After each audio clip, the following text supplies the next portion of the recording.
구독자 여러분 안녕하세요. 공인중개사 이승주TV의 사당동 공인중개사 이승주입니다. 오늘은 계약갱신 요구권에 관한 대법원 판례를 하나 가져왔습니다. 이 계약갱신 요구권은 임대차 3법 중에 하나로 가장 많이 활용하는 수단 중에 하나죠. 임차인을 보호하기 위해서 주거 안정성 그리고 주거 기간을 보호하기 위해서 2+2라고 해가지고 2년을 더 살게 해주는, 그러니까 갱신을 요구하게끔 해주는 사항인데, 원칙적으로는 2년 요구를 주장하면 들어줄 수밖에 없는 게 임대인의 상황이고, 거절 사유 9가지가 있다고 예전에 영상을 올렸고, 뿐만 아니라 2020년부터 유튜브를 했기 때문에 그때 당시에 법이 시행될 때 굉장히 많은 시행착오와 법적인 분쟁들이 생길 것이다 라고 제가 예측을 했습니다. 아니나 다를까 실제로 그런 분쟁들이 굉장히 많았었고요. 실무에 일을 하면서. 뿐만 아니라 최근에 2023년에 대법원 판례까지 나왔고, 그럼 이제 기판력이 있기 때문에 후소법원을 또 구속을 하는 또 존재를 하죠. 이제 대법원 판례는 웬만하면 뒤집기 어렵고, 또 원심법원에서 이 판결했던 걸 파기해서 대법원이 뒤집은 사건이기 때문에 앞으로 후소법원들은 대법원 판결을 대부분 준용할 것으로 보여져서 매우 중요한 사건이라고 볼 수가 있습니다. 이 계약갱신 요구권에 관한 판례 그리고 스토리부터 설명을 하기 전에 제가 간단하게 중개 실무를 하면서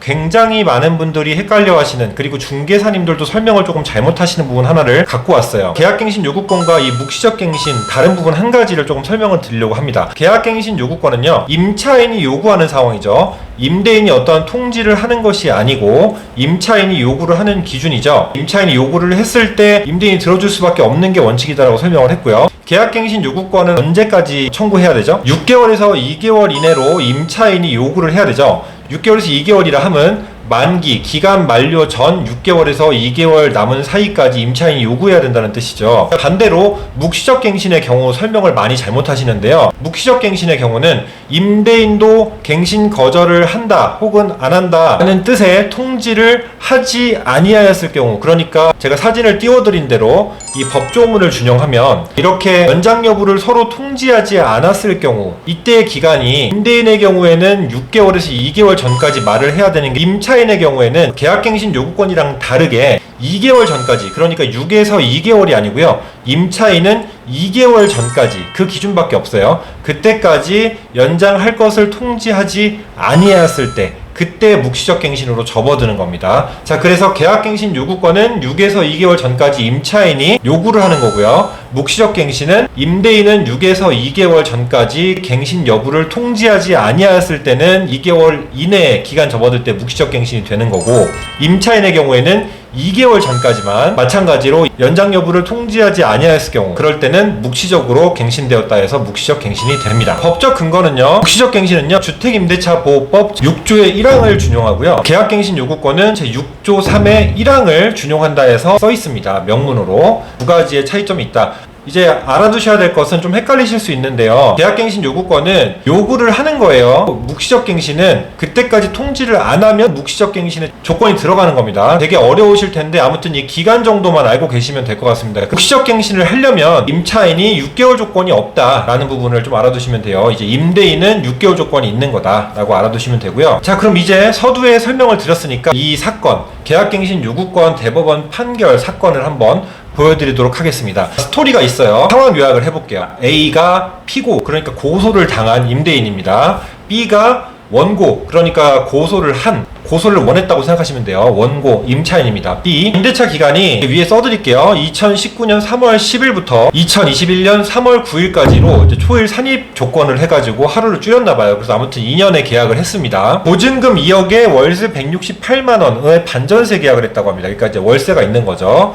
자, 근데 임차인이 21년 1월 5일날, 그러니까 만료가 원래 3월 9일이니까 2달이 넘게 남은 시점에서, 그러니까 유효한 기간이죠. 6에서 2개월 사이에 계약갱신 요구를 해야 되니까. 자, 그때 갱신 거절의 의사를 통지를 했습니다. 그러니까 유효하게 통지를 했죠. 그리고 여러분들이 참고로 제가 중간에 한 가지 말씀 좀 드리면, 계약갱신 청구권이라고 쓰시는 분들도 있는데, 청구권도 실무에서 틀리진 않는데요, 정식적으로는 계약갱신 요구권이 맞다는 거. 그래서 계갱요, 저는 계갱요로 외웠습니다. 그래서 계요 이렇게 외우셔도 되고요. 요구권이 맞다라고 좀 생각을 하시면 좋을 것 같고요. 이제 마저 이어 설명하면, 임차인이 이제 1월 28일 날 계약의 해지 통지를 했대요. 이게 무슨 말이죠? 그러니까 적합한 기간 내에, 유효한 기간 내에 1월 5일날 갱신을 하고 싶다고 요구를 했는데 다시 번복을 한 거예요. 임차인이 그냥 나가겠다. 1월 28일날 계약의 해지 통지를 했다고 합니다. 자, 그러니까 2달이 안 남은 시점에서 통지를 한 건데요. 원칙상 2달이 안 남았을 때는 양 당사자가 통지를 안 했으면 묵시적 갱신의 기간에 접어드는 거죠. 근데 지금 통지를 했지만 어쨌든 임차인은 묵시적 갱신의 논리를 적용해서 계약갱신 요구권을 썼음에도 불구하고 임대인은 계약 해지를 임의로 못하지만 임차인은 아무 때나 나간다고 통지할 수 있음을 여러분들이 알고 계실 거예요. 그래서 임차인은 아무 때나 나간다고 통지를 하면 3개월 후에 임대인이 보증금 반환 의무가 생깁니다. 임대인에게 의무가 발생을 합니다. 그럴 때. 자, 이제 마저 설명을 또 이어서 할게요. 갱신한다고 했다가 그냥 나가겠다고 임차인이 번복을 하게 된 상황인 겁니다. 이 날짜 기준이 찌발점이 됐어요. 욕이 아니에요.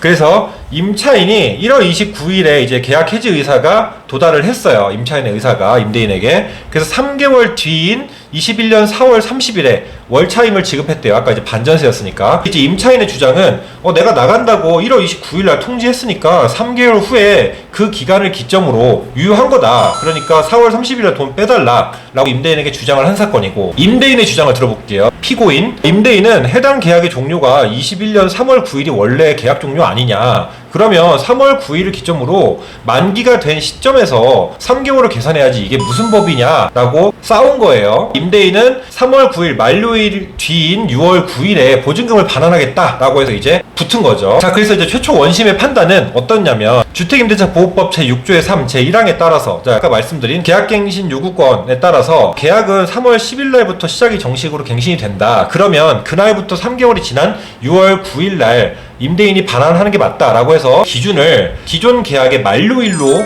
잡았습니다. 그 뒤로부터 3개월이다라고 원심이 판단을 한 사건이에요. 그래서 6월 9일 기준으로 차임을 정산하면 피고가 원고에게 반환할 임대차 보증금은 없다라고 해가지고 임대인의 편을 들어준 사건이에요. 자, 근데 뒤집혔어요. 이제 대법원까지 갔죠. 대법원의 판결이 매우 중요합니다. 자, 임차인의 계약 해지 통지가 21년 1월 29일에 임대인에게 도달하였는 바 그날부터 3개월인 21년 4월 29일에 갱신된 계약의 해지 효력이 발생하였다라고 해서 계약갱신 요구 기간을 떠나서 어쨌든 지금 갱신이 된 상태면 2달이 안 남은 상태이니까 지금 이미 갱신이 되었다라고 판단을 하는 겁니다. 그래서 법리적으로 이 부분에 대해서도 지금 중개 실무에서 굉장히 설이 많은데요. 또 논리가 다양한데 결론적으로 이 대법원이 딱 판단을 한 거예요. 대법원은 기간 만료가 안 됐더라도 어쨌든 묵시적 갱신 기간 혹은 계약갱신 요구를 한 기간에 접어들었다면, 그랬다면 당연히 언제든 임차인이 하시 통고를 할 수가 있다. 그 날 기점으로 3개월이 맞지 않느냐라고 해서 임차인의 편의, 주거 환경을 보호한 임차인의 편을 들어준 사건이다라고 보시면 됩니다. 그게 요약이에요. 갱신된 계약기간에 개시되기를 기다려서 그날부터 3개월까지 기다려야 효력이 발생하는 것은 아니다.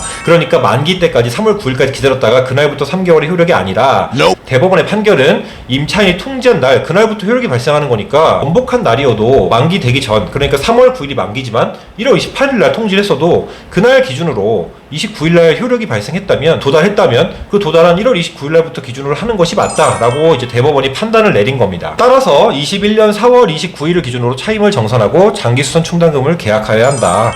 이렇게 해서 대법원의 판결이 있습니다. 그래서 저 역시 베테랑 중개사님들도 역시 기간의 만료 때부터 3개월이다라고, 어떤 분들은 그렇게 배우신 분들도 있을 겁니다. 저 역시도 어떤 분에게 그렇게 배우기도 했었고, 또 다른 분은 뭐라고 설명하셨냐면, 저는 사실 이분의 의견을 조금 따랐었는데, 최초에 갱신 통지를 하지 아니하면 그 기간이 만료된 날 다음 날부터 라고 해서 2개월까지가 통지를 해야 되는 여부의 유효기간이니까 1개월 29일 남은 날부터, 이날부터는 당연히 계약갱신 요구를 못하는 상황이고 혹은 묵시적 갱신에 접어든 상황이니까 이날을 기점으로 하는 거 아닌가? 꼭 만기 기점으로 해야 되는 건가? 라고 저도 생각을 했었어요. 결론적으로 대법원의 판단은 이 법리를 적용을 해서 임차인이 주장한 날짜 기준으로 3개월 후에 보증금을 반환해야 된다 라는 게 최종적인 판단이다 라는 부분이 핵심입니다. 대법원 판결은요, 판결 번호를 좀 아셔서 여러분들이 판결 이제 원본을 보시고 싶으시면 대법원 판례 2023-258672 판결 선고 2024년 1월 11일, 원심 판결은 2022-2043727 선고 2023년 06월 16일. 그래서 임대차 보증금 반환 청구의 소라고 해가지고 이제 되게 길게, 민사니까 길게 갔겠죠. 최종적으로 24년 1월 11일에 판결 선고가 났다. 대법원 올해 굉장히 어떻게 보면 따끈한 판결이고요. 뒤집기가 굉장히 어려워지는 사례라서 앞으로는 또 이 논리를 좀 적용을 해야 돼서 한편으로 임대인한테 불리할 수는 있다라고 생각이 듭니다. 또 우리 공인중개사분들 뿐만 아니라 실제로 계약갱신 혹은 묵시적 갱신 상황이 있는 분들은